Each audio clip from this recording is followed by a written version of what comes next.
আজ এমন একটা দিন যে দিনটা প্রত্যেকটা দেশবাসী ভারতবাসী তাদের চোখ বন্ধ করে মাথা নত করে শ্রদ্ধা জ্ঞাপন করার দিন।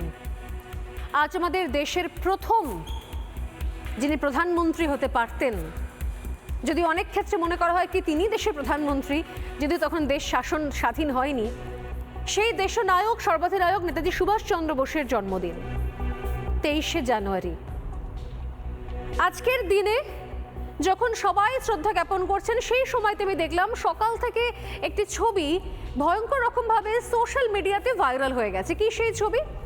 সেই ছবি এআই দিয়ে তৈরি করা একটা ছবি, যেখানে দেখা যাচ্ছে নেতাজি সুভাষচন্দ্র বোস তিনি সরস্বতী পুজো করছেন। তো নেতাজি সুভাষচন্দ্র বোস সরস্বতী পুজো করছেন, এই নিয়ে একটা শ্রেণী সেই পুরাতন একটা তর্ক বিতর্ক। নেতাজি তিনি দেশের কথা ভাবতেন, তিনি এত ভক্তি শ্রদ্ধা তার ছিল না, এটা নাকি হিন্দুত্ববাদী বা আরএসএস এর এজেন্ডা। আরে ভাই, হিন্দুত্ব আরএসএস এর সঙ্গে দেশের ইতিহাসের কি সম্পর্ক? নেতাজি জেলে বসে সরস্বতী পুজো করেছিলেন। এখন যারা এআই ছবি দেখে বলছেন যেটা কোনো এজেন্ডা, তারা কি আদৌ নিজেরা ইতিহাস জানেন? শুধুমাত্র সরস্বতী পুজো নয়, কারণ যেহেতু আজকের দিনটা একটা অদ্ভুত সমাপতন। আজ 23শে জানুয়ারি, আজ একদিকে নেতাজির জন্মদিন, অন্যদিকে বাগদেবীর আরাধনার দিন, সরস্বতীর পুজো। বাঙালির ঘরে এমন কোনো বাড়িঘর নেই যেখানে সরস্বতী পুজোর দিন হাতে খড়ি হয় না আজ পর্যন্ত। কিন্তু একটু একটু করে সব কিছু বদলাতে আমাদের ভেতর থেকে আমাদের যে রুট, যেটা অরিজিনালিটি, যেটা আমাদের স্বকীয়তা, নিজস্বতা বাঙালির, সেটাকে কেউ মুছে ফেলার চেষ্টা করছে। যেরকম মনে করে দেখুন, পয়লা বৈশাখটা অলরেডি মুছে ফেলেছে। পয়লা বৈশাখের যে রীতিনীতি, সেগুলো আমাদের বাড়িতে আজকাল আর পালন করা হয় না। পয়লা বৈশাখে খানিকটা বাংলাদেশের কায়দায় কিছু মুখোশ নিয়ে রাস্তায় আলপনা আঁকা হয়। কিন্তু পয়লা বৈশাখের সঙ্গে মুখোশ এবং আলপনার সম্পর্ক অনেকটা দূরের। তার আগে রয়েছে নির্দিষ্ট কিছু আচার বিচার, উপাচার, কিছু পুজো, সেগুলো সমস্ত পেছনের সারিতে চলে গেছে। আমি দেখছিলাম যে আজকে এমন কিছু এসেছে। আমি সেই চিঠিটা আমার টিমকে বলেছি চিঠিটা আমাকে দিয়ে পাঠিয়ে দিতে, যেটা চিঠি আমি পড়ে শোনাবো আজকে। যে একটা চিঠিতে বলা হচ্ছে যে স্কুলের কর্তৃপক্ষকে চিঠি লিখে বলা হচ্ছে যে যেহেতু দেশ নাকি সেকুলার, ধর্মনিরপেক্ষ, সেই জন্য নাকি কোনো ধর্ম মূর্তি পুজো নাকি স্কুলে করা যায় না। আমি বললাম না, গত বছর থেকে এটা নিয়ে সরব হয়েছি, এবছরে প্রচুর খবর এসছে। তবে তার আগে বলি, নেতাজিকে নিয়ে শুরু করেছিলাম। নেতাজিকে নিয়ে যারা এখনো পর্যন্ত এই মিথ্যাচার করছেন এবং এটাকে অন্য কারুর এজেন্ডা বলে, প্রোপাগান্ডা বলে চালাবার চেষ্টা করছে, তাদেরকে বলি যে শুধুমাত্র নেতাজি মা দেবী সরস্বতীর পুজো করেছিলেন এমনটা নয়। দেশ ত্যাগ করার আগে দক্ষিণেশ্বর মন্দিরে মায়ের পায়ের ফুল নিয়ে গিয়েছিলেন নেতাজি সুভাষচন্দ্র বোস। কারণ নেতাজি বরাবর বলতেন তার শক্তির উৎস হচ্ছে মা কালী।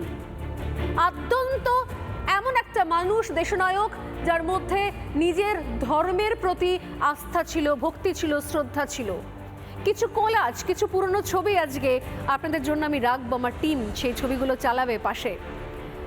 মা কালী ছিলেন নেতাজি সুভাষচন্দ্র বসুর কাছে শক্তির একটা প্রতীক, শক্তির উৎস। এবং এই তার গোটা জীবন ধরে বিভিন্ন সময় তিনি মা কালীর আরাধনা করে এসেছিলেন। এমনকি তার যে এলগিন রোডের বাড়ি, সেই বাড়িতে মা কালীর মূর্তি তিনি রেখেছিলেন। শোনা যায় এখন অনেক জায়গা এখন বন্ধ হয়ে গেছে, তার নাকি একদম যেটা তার শয়ন কক্ষ বা তার বেডরুম, সেইখানে নাকি সেই মূর্তি নাকি আজও রয়েছে। এবং শুধুমাত্র একটাই কারণে দেশ ত্যাগ করার আগে তিনি দক্ষিণেশ্বর ছুটে গিয়েছিলেন। ভাবুন, দক্ষিণেশ্বর শুধু নয়, কখনো কখনো বেলুড় মঠ যেতেন। নেতাজি বরাবর তিনি শ্যামা সঙ্গীতে অনুরক্ত ছিলেন। তিনি মা কালীর ওপর অসম্ভব তার ভক্তি ছিল। মা কালীকে তিনি বুকে নিয়ে বাঁচতেন এবং সেখান থেকে তার শক্তি পেতেন। এবং সেই সময়তে শ্যামা সঙ্গীত খুব প্রিয় ছিল নেতাজি সুভাষচন্দ্র বসুর। সেই মানুষটা যখন সরস্বতী পুজো করলেন জেলে, তখন তার সেই ইতিহাস বা সেই চ্যাপ্টারগুলো আমাদেরকে সেভাবে সিলেবাসে পড়ানো হয়নি। আপনারা জানেন যে আমলে এই সিলেবাসের প্রত্যেক মুহূর্তে সংশোধন হয়েছে, সংযুক্তিকরণ বা বিয়োজন হয়েছে, বাংলার সিলেবাসের একটা সিংহভাগ জুড়ে রয়েছে বামফ্রন্টের আমল, এবং যেখানে তোজোর কুকুর এই শব্দে পর্যন্ত অপমান করা হয়, সমালোচনা করা হয়, অপমান করা হয় বলবো সেই সময় নেতাজিকে। অতএব খুব প্রত্যাশিত যে ধরনের ঘটনাই ঘটবে। আমি এই ঘটনার পরপরই আপনাদেরকে জানাই যে ছবি নিয়ে এই মুহূর্তে এত সোশ্যাল মিডিয়া ভাইরাল হচ্ছে, যে ছবি নিয়ে এত আলোচনা চলছে, সেই ছবির নেপথ্য কাহিনীটা কি বলি আপনাদেরকে। ঠিক কোন সময় নেতাজি সুভাষচন্দ্র বোস, যার এক সময় যিনি গাইতেন মা কালীর গান, কালী তুই প্রলয় রূপিণী, আয় মাগো আয় মোর পাশে, সাহসে যে দুঃখ দৈন্য চায়, মৃত্যুরে যে বাঁধে বাহুপাশ, কাল নৃত্য করে উপভোগ, মাতৃরূপা তারই কাছে আসে, যিনি এই গান গাইতেন, কালী মন্ত্রে যিনি দীক্ষিত, তিনি কিসের টানে কোন পরিস্থিতিতে তিনি সরস্বতী পুজো করেছিলেন? সেটা অবশ্যই একটু আগের সময়, 1925 সাল। তখন ব্রিটিশ বিরোধী আন্দোলনে উত্তাল হয়ে রয়েছে গোটা দেশ, এবং ব্রিটিশ বিরোধী আন্দোলনের জন্য সেই সময় নেতাজি সুভাষচন্দ্র বোস তিনি জেলবন্দিও হলেন। কোন জেল? বহরমপুর জেলে বন্দী হলেন দেশনায়ক। এটা বলছি আমি 1925 সালের ঘটনা। এবং সেই সময় 7 নম্বর সেল ছিল তার। সেই 7 নম্বর সেলে তিনি সরস্বতী পুজোর আবেদন করেন। কেন আবেদন করেছিলেন তার নেপথ্যে একটা কাহিনী রয়েছে। সেই সময় কলকাতার একটি বিখ্যাত কলেজে সরস্বতী পুজো করতে দেওয়া হচ্ছিল না। আসবো, সমস্ত গল্পই বলবো আজ। তো তার প্রতিবাদ স্বরূপ তিনি ঠিক করেন যে কলকাতার কলেজে সরস্বতী পুজো বন্ধ করে দিচ্ছে, আমি করব সরস্বতী পুজো আমার জেলের কক্ষে বসে, আমার সেলে বসে। 7 নম্বর সেল ছিল নেতাজি সুভাষচন্দ্র বোসের। তিনি আবেদন করলেন ব্রিটিশ জেলারের কাছে যে আমাকে, বহরমপুর জেল, তখন তিনি রয়েছেন বহরমপুর জেলে, এবং তিনি বললেন যে আমাকে পুজো করতে দিতে হবে। তো আবেদন খারিজ করে দেওয়া হলো। ব্রিটিশ জেলার বললেন নো, কোনো রকমের পুজো এখানে হবে না। এরপর নেতাজি যা করলেন তা আপনারা অনেকেই জানেন, আর যারা জানেন না তাদের জন্য আর কিছু বলার নেই। পুজোর দাবিতে এরপর নেতাজি অনশন করতে বসলেন। অনশনের পর চাপে পড়ে ব্রিটিশ জেলার পারমিশন দিলেন, অনুমতি দিলেন। 1926 সালে মায়ানমারের মান্দালয়, তখন তিনি সেখানে বন্দী, মায়ানমারের মান্দালয়ের জেলে। সেই জেলেও তিনি একই রকমভাবে পরের বছর সরস্বতী পুজোর আবেদন করেন। শুধুমাত্র আবেদন নয়, তিনি সেই পুজোর জন্য ফান্ডের দাবিও করেন, কারণ অর্থ দরকার মাকে সাজানোর জন্য, বাগদেবীর মূর্তিকে আরাধনা করার জন্য। 18 ফেব্রুয়ারি থেকে অনশন শুরু করেন, এবং তারপর সেখানেও পুজোর অনুমতি দেয় ব্রিটিশ জেলার। সুভাষচন্দ্র বোস শুধুমাত্র বাঙালির গর্ব নয়, দেশের গর্ব, এক বীর সন্তান যিনি কখনো নিজের শিকড় ভুলে এই দেশের জন্য লড়াই করতে নামেননি।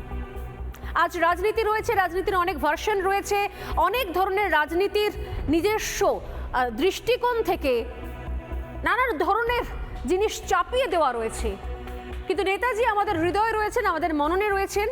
বাঙালির হৃদয় থেকে নেতাজিকে বাদ দেওয়া যাবে না, আর নেতাজিকে নিয়ে কোনো মিথ্যাচার কোনো বাঙালি সহ্য করবে না, কারণ তিনি দেশনায়ক, তিনি সর্বাধিনায়ক, তিনি আমাদের নেতাজি। জয় হিন্দ। একটা ছোট্ট মন্তাজ।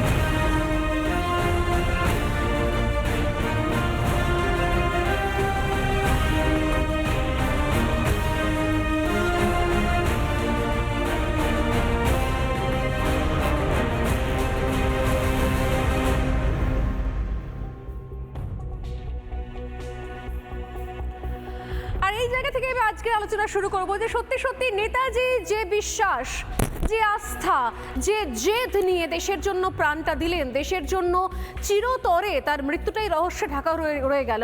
আজকে নেতাজির আন্দোলন না হলে, এমনকি ব্রিটিশরা পর্যন্ত পরবর্তীকালে স্বীকার করে নিয়েছেন, নিতে বাধ্য হয়েছেন, আজাদ হিন্দ বাহিনী সেই ফৌজ তৈরি না হলে, শুধুমাত্র গান্ধীজির অহিংস নীতির উপর ভরসা করে এই দেশ কোনোদিনও স্বাধীন হতে পারত না। যতবার আমরা 26শে জানুয়ারি পালন করব, যতবার আমরা 15ই আগস্টে পতাকা উত্তোলন করব, ততবার আমাদের জয় তো নেতাজি বলে, জয় হিন্দ বলে এই বাংলা মায়ের বীর সন্তানকে স্যালিউট করা উচিত। তাকে নিয়ে কোনো মিথ্যাচার কোনো রাজনৈতিক দলের কাছ থেকে শুনতে আমরা নারাজ। অথচ নেতাজি যে সরস্বতী পুজো করেছিলেন, সেই সরস্বতী পুজো আজ অদ্ভুত রকমভাবে বাংলায় ব্রাত্য হয়ে গেছে। বাংলায় ব্রাত্য হয়ে গেছে নেতাজি সরস্বতী পুজো। আমরা বিভিন্ন জায়গার ছবি দেখাচ্ছিলাম, কখনো কোনো কলেজ, কখনো কোনো স্কুল, বিভিন্ন জায়গা থেকে একই ছবি। আমি দেখেছিলাম যোগেশচন্দ্র ল কলেজ, সেখানে সরস্বতী পুজো করতে বাধা দিচ্ছিল কারা? সাব্বির আলী, দাউদ, আমান আলী মোল্লার গ্যাং। তারা অকথ্য ভাষায় মেয়েদের অপমান করছিল, কুরুচিকর আক্রমণ করা হয়েছিল।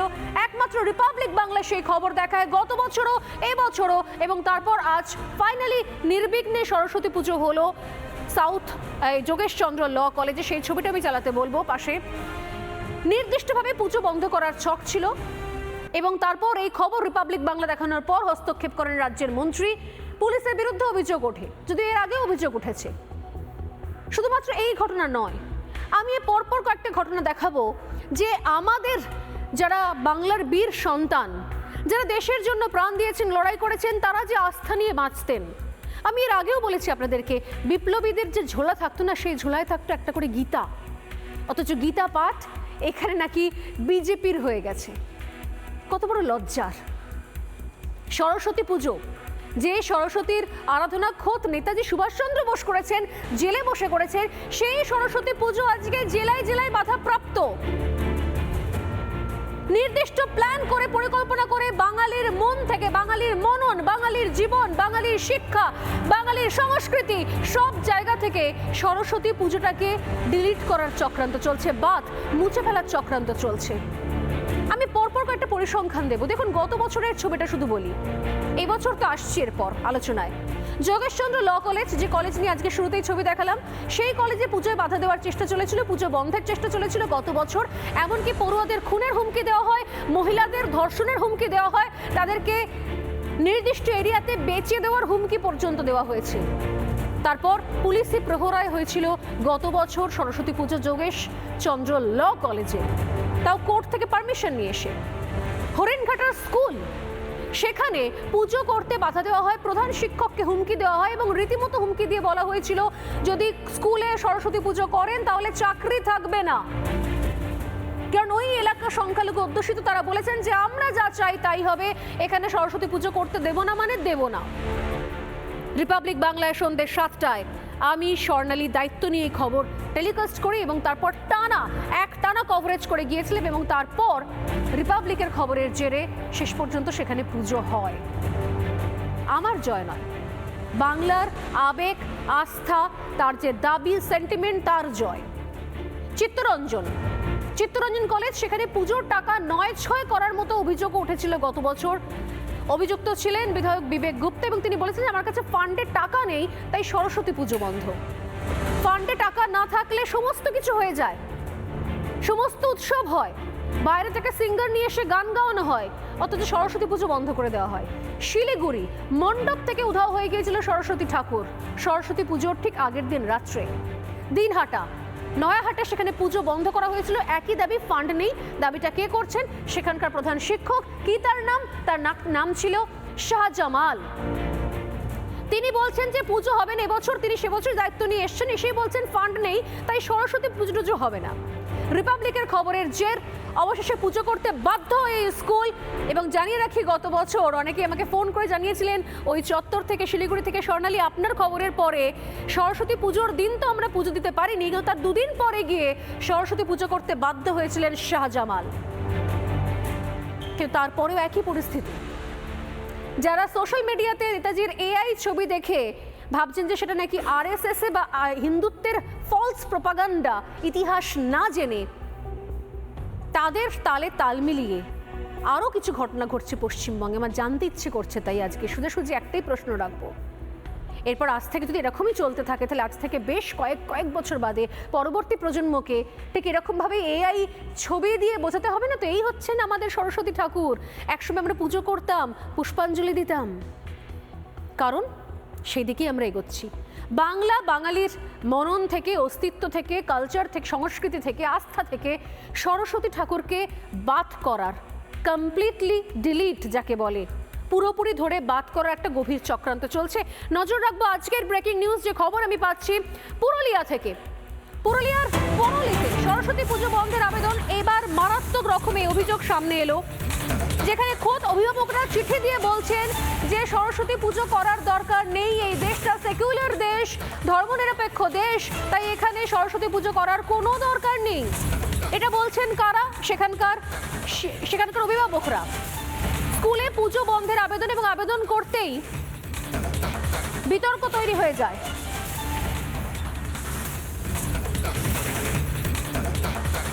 তৃণমূলের মদতেই পুজো বন্ধের আবেদন, এমনটাই অভিযোগ করছেন বিজেপি বিধায়ক বিবেকানন্দ বাউরি। এবং এই অভিযোগ পাওয়ার পর অবশেষে নড়েচড়ে বসে স্কুল কর্তৃপক্ষ। এবং যে খবর আমরা পাচ্ছি, সর্বশেষ খবর, তা হচ্ছে চাপে পড়ে বাগদেবীর আরাধনা সেখানে করানো হচ্ছে। আমার প্রশ্ন হচ্ছে, পুরুলিয়ার এই স্কুল, এই যে চিঠি, এই চিঠিটা আমি দেখতে পাচ্ছি 16/1/2026 এই চিঠি লেখা হয়েছিল। এই চিঠি লেখা হয়েছিল হেড টিচারকে, এবং এটা এই পরলি যে প্রাইমারি স্কুল, তার যে টিচার, যে অভিভাবকরা রয়েছেন, তারা এই চিঠি লিখছেন। এই চিঠি দেখলে আপনারা আকাশ থেকে পড়বেন। আমি হাতে করে চিঠিটা নিয়ে এসেছি, আজকে হাতে করে চিঠি নিয়ে এসেছি, প্রিন্ট আউট নিয়ে চিঠিটা আপনাদেরকে পড়ে শোনাবো বলে শুধুমাত্র। দেখুন কি লেখা হয়েছে। অভিভাবকরা যারা প্রান্তিক মানুষ, আমি জানি না তাদেরকে কিভাবে ব্রেন ওয়াশ করা হয়েছে, নাকি তাদেরকে ভয়ের চাপের কোনো রাজনীতি করা হয়েছে, তাদেরকে ভয় দেখানো হয়েছে, তারা চাপের মধ্যে পড়ে, ভয় আতঙ্কে পড়ে, নাকি অন্য কোনো রাজনীতি চলছে, টাকা পয়সার রাজনীতি, আমি জানি না। কিন্তু কোন জায়গা থেকে এই প্রান্তিক দরিদ্র মানুষরা এই রকম একটা চিঠি লিখলেন? এবং অভিভাবকদের মধ্যে অনেকেই যারা নিজেরা কখনো স্কুলও যাননি, অনেকেই আছেন যারা নিজেরা সইও করতে পারেন না, তারা কি করে এই চিঠি লিখলেন আমার ডাউট হচ্ছে। আমি দেখাই, একবার পড়ে শোনাই আপনাদেরকে। চিঠিটা লেখা হচ্ছে, বিষয় লেখা রয়েছে বাংলায়। আমি টিমকে বলবো এই চিঠির কপিটাও আপনাদেরকে দেখাতে। বিষয় রয়েছে, সরকারি বা সরকারের সাহায্যপ্রাপ্ত বিদ্যালয়ে সর্বপ্রকার ধর্মীয় অনুষ্ঠান বা সরস্বতী পুজো বন্ধ করার আবেদন। লেখা হচ্ছে, মহাশয়া, আপনি নিশ্চয়ই অবগত আছেন যে আমাদের দেশ সংবিধানগতভাবে একটি ধর্মনিরপেক্ষ দেশ। তাই সরকারি বা সরকারের সাহায্যপ্রাপ্ত কোনো বিদ্যালয় বা কার্যালয় কোনো রকম ধর্মে অনুষ্ঠান বা সরস্বতী পুজো পালন করা অসাংবিধানিক বা বেআইনি। এটা লিখছেন একদম প্রান্তিক দরিদ্র গ্রামের অভিভাবকরা, মানুষজন, তারা লিখছেন। আরও লিখছেন, দেখুন আপনারা। এছাড়া আরও জানাই যে, 1, বিদ্যালয়ে ব্রাহ্মণ দিয়ে সরস্বতী পুজো করানো সংবিধানের অনুচ্ছেদ 17-র বিরোধী, কারণ এই প্রথা অন্য জাতিদের অস্পৃশ্য মানসিকতার ভাবনা সৃষ্টি করে। 2, পয়েন্ট করে লিখছেন, আমার মনে পড়ে যায় ছোটবেলায় লাইফ সায়েন্সের পরীক্ষায় আমি এভাবে উত্তর লিখতাম পয়েন্ট করে করে। 2 নম্বর, বিদ্যালয়ে ব্রাহ্মণ দিয়ে পূজা পাঠ সংবিধানের 38 অনুচ্ছেদ বিরোধী, কারণ এটা অন্য জাতিদের মর্যাদা হানি করে। 3, সংবিধানের 28 অনুচ্ছেদে সরকারি সাহায্যপ্রাপ্ত শিক্ষালয় ধর্মীয় শিক্ষাদান নিষিদ্ধ করা হয়েছে। এবং 4, সংবিধানের 51 কতে বলা হয়েছে, প্রত্যেক নাগরিকের কর্তব্য হলো বিজ্ঞান মনস্কতা, মানবিকতা, অনুসন্ধিৎসা, সংস্কারমুখী দৃষ্টিভঙ্গি প্রসার ঘটানো, সংস্কার বিমুখী হবে দৃষ্টিভঙ্গির প্রসার ঘটানো। তাই আমরা পরলি গ্রামবাসীগণ এবং অভিভাবকগণ, মানে শুধুমাত্র অভিভাবক নয়, এর সঙ্গে গ্রামবাসীও রয়েছেন যাদের সন্তানরা ওই স্কুলে পড়েন না, আমরা পরলি গ্রামবাসীগণ এবং অভিভাবকগণ আপনার কাছে অনুরোধ করছি, দয়া করে সংবিধানের মর্যাদা রক্ষা করতে এবং বিদ্যালয় ধর্মের নামে ভেদাভেদ হওয়া থেকে বিরত করতে, বিদ্যালয়ে সরস্বতী পুজো বা যে কোনো ধর্মীয় অনুষ্ঠান বন্ধ করার জন্য আবেদন জানাচ্ছি, ধন্যবাদ বলে এখানে মোটামুটি দেখতে পাচ্ছি 13 জন সই করেছেন। এবং এখানে কপিও করা হয়েছে SIDI-কে। এটা 16/1/2026 হেড টিচার, অর্থাৎ স্কুলের যিনি প্রধান শিক্ষক, তার কাছে চিঠিটা দেওয়া হয়েছে এবং তিনি সই করে রিসিভও করে নিয়েছেন। ঘটনাচক্রে এই মুহূর্তে আমার সঙ্গে রয়েছেন রঘুনাথপুরের বিধায়ক বিবেকানন্দ বাউরি। আপনাকে স্বাগত। আমার একটাই, বিশেষ প্রশ্ন নেই, কিন্তু এই চিঠি দেখার পর আমার অবাক লাগছে। এরকম একটা চিঠি, প্রান্তিক মানুষ, দরিদ্র মানুষ, পরলি গ্রাম কীরকম কোন অবস্থায় রয়েছে আপনি খুব ভালো জানেন, আপনি সেখানকার বিধায়ক, সেই বিধানসভা কেন্দ্রের। কি মনে হয় এই চিঠিটা কেন লিখলেন গ্রামবাসীগণ? এই আমরা সরকারি স্কুলে সরস্বতী পুজো দেখে দেখে অভ্যস্ত, এটা আমাদের বাংলা সংস্কৃতি, আমাদের আস্থা, আমাদের বিশ্বাস, বাগদেবীর আরাধনা। একটা সময় আমরা সরস্বতী পুজোর আগের দিনকে কুল খেতাম না, এই বিশ্বাস যে কুল খেলে বোধহয় পুষ্পাঞ্জলি বৃথা হয়ে যাবে। তাহলে এই প্রান্তিক মানুষজন তারা এই ভাষায় চিঠি লিখলেন, ব্যাপারটা কি এতটাই স্বাভাবিক? কি বলবেন বিবেকানন্দ বাবু? হ্যাঁ, নমস্কার সোনালি। আজকে আমরা ভালো করে বুঝতে পারছি যে পশ্চিমবঙ্গ কোন পথে এগোচ্ছে, বুঝতে আমাদের অসুবিধা নেই। পশ্চিমবঙ্গ এমন একটা পথে এগোচ্ছে যেখানে রাজনীতির আড়ালে জেহাদি শক্তির উত্থান, আর এই উত্থানের কাণ্ডারিকে পশ্চিমবঙ্গের সহজেই সেটা অনুমেয়, আর যার জন্য পশ্চিমবঙ্গ আজ জেহাদিদের বদ্ধভূমিতে পরিণত হয়েছে। বদ্ধভূমিতে পরিণত হয়েছে। 2-3 দশক পিছিয়ে গেলেও দেখা যেত মৌলবাদী জেহাদিরা এরকম ভাবে মাথা চাড়া দিতে পারতো না। কিন্তু আজকে পুরুলিয়াতে আপনারা মৌলবাদী জিহাদিদের কোথায় পাচ্ছেন? পুরুলিয়ায় তো হিন্দুরাই সংখ্যাগুরু। সোনালিদি, একটা বিষয়, আজকে এদের যেভাবে তাণ্ডব বিভিন্ন জায়গায় করছে, যেভাবে হিংসাত্মকমূলক ঘটনা ঘটাচ্ছে হিন্দু সনাতনী সমাজের উপর, সহনশীল সনাতনী সমাজের উপর, যতই সংখ্যাগুরু হোক হিন্দু, এরকম সহনশীল হিন্দু জাতি স্বভাবত এরকম ভয় ভীত সন্ত্রস্ত হয়ে আপনার কি মনে হয় এদের উপরে যারা অভিভাবকগণ এবং গ্রামবাসীগণ যারা এই চিঠি দিয়েছেন তাদের উপরে কোনো রকম চাপ সৃষ্টি করা হয়েছে? অবশ্যই। এই চাপটা কারা সৃষ্টি করেছে? কারা সৃষ্টি করেছে এই চাপটা? জিহাদিদের জামাত জিহাদিদের যদি চাপ না থাকে, তাহলে একটা সরল মনের এই সমস্ত আদিবাসী সম্প্রদায় সরস্বতী পুজোকে বন্ধ করার স্পর্ধা পাবে না। এটা জলের মতন পরিষ্কার। কেন ওই স্কুলের আশপাশে কি এরকম কোন রকমের কিছু রয়েছে? এরকম কোন শক্তি বা কোন মদত কি রয়েছে? ওখানে আদিবাসী গ্রামের পাশেই সংখ্যালঘু সম্প্রদায়ের অনেক বসবাস আছে।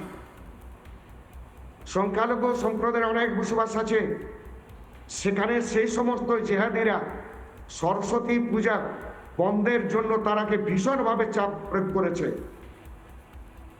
ফলে আমি যখন বিষয়টা জানতে পারি, কোন চাপ মানে কি রকম? কোন ভয় দেখানো হচ্ছে প্রকল্প বন্ধ হয়ে যাবে বা বাড়ি পাবে না বা লক্ষ্মীর ভান্ডার পাবে না? বিভিন্ন ধরনের ভয়। প্রধানমন্ত্রী আবাস যোজনা পাবে না, লক্ষ্মীর ভান্ডার পাবে না, বিধবা ভাতা পাবে না, দিব্যাঙ্গ ভাতা পাবে না, বিভিন্ন ধরনের। এই যে চিঠিটা আমি দেখলাম যেভাবে কোথাও লেখা রয়েছে, এই সমস্ত অনুচ্ছেদ, সংবিধানের অনুচ্ছেদ ধরে ধরে, এই চিঠি তো মনে হচ্ছে না আমার গ্রামবাসীগণ, অভিভাবকগণ তারা এই চিঠি লিখেছেন। এই চিঠিটা লিখে কে দিল? এটা আপনি বুঝতে পারছেন যে পরুলি গ্রামের সহজ সরল সাদাসিধে আদিবাসী সম্প্রদায়ের লেখা। এটা ঠিক, এটা পাকা মাথার জেহাদি ছাড়া হতেই পারে না। ঠিক। ফলে এই সমস্ত মানুষকে বিভিন্নভাবে উস্কানি দিয়ে এই সমস্ত জিনিস কাজ করছে। সরস্বতী পূজা বন্ধ হোক, বিভিন্ন জায়গায় আজকে সারা পশ্চিমবঙ্গে আপনি দেখতে পাচ্ছেন। কিছুদিন আগে দেখলেন যে কাকদ্বীপে কিভাবে কালী মূর্তির মুন্ডচ্ছেদ করা হলো, এবং কালী মূর্তির মুন্ডচ্ছেদ করার পরে কিভাবে কালীমাকে গ্রেপ্তার করে প্রিজন ভ্যানে নিয়ে যাওয়া হচ্ছে। কিছুদিন আগে নদিয়াতেও আমরা দেখলাম যে মৃৎশিল্পী 70টির মতো সরস্বতীর মূর্তি তৈরি করেছিলেন, সেইগুলোও কিন্তু হাত পা ভেঙে চুরমার করে দিয়েছে। আমি দেখেছি। এগুলো সহজেই বুঝতে পারা যাচ্ছে যে জিহাদি শক্তি কিভাবে এখানে মাথা চাড়া দিয়েছে। মানে আপনি বলছেন যে মুহূর্তের মধ্যে কোন এলাকা কি রয়েছে তা নয়, কিন্তু যদি যৎসামান্য কোথাও সংখ্যায় থাকে তাহলে ইউনাইটেডলি এবং সরকারের মদতে এর এই ধরনের ঘটনাগুলো ঘটাচ্ছে। আপনি আমাদের সঙ্গে থাকুন। আমি আসছি বিবেকানন্দ বাবু, আপনার কাছে আসবো আবার। নানা ধরনের কন্টেন্ট দেখার জন্য লাইক করুন, শেয়ার করুন আমাদের ফেসবুক পেজ, সাবস্ক্রাইব করুন আমাদের ইউটিউব চ্যানেল। পাশাপাশি অন্যান্য ব্রেকিং নিউজের জন্য অবশ্যই চোখ রাখুন রিপাবলিক বাংলায়।